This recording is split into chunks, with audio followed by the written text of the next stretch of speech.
রটে গেছিল যে এরা ভিতরে গেছে টেম্পারিং করার জন্য রেকর্ড রোল। তখন সজল ঘোষ কাউন্সিলর, তমগ্ন ঘোষেদের নেতৃত্বে প্রচুর যুবক সাধারণ মানুষ বিজেপি কর্মী সেখানে জড়ো হয়। তাদেরকে কলকাতা পুলিশের বিরাট বাহিনী ওই অফিসের সামনে আটকায়। এই মুহূর্তেও আমি এখানে ঢোকার আগে খোঁজ নিলাম, লিফটের সামনে ওই 5-6 জন বসে আছে। অর্থাৎ Manoj Burma, Indira Mukherjee, Kolkata police, police welfare association, Mamata বন্দ্যোপাধ্যায়ের নেতৃত্বে পশ্চিমবঙ্গে কোন সাংবিধানিক বডি, গণতন্ত্র তার কোন অস্তিত্ব নেই।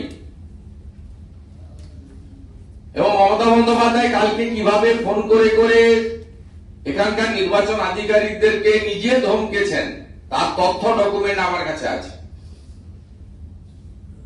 নবান্ন থেকে বসে আপনি কাকে কাকে কিভাবে ফোন করে করে কিভাবে ধমকেছেন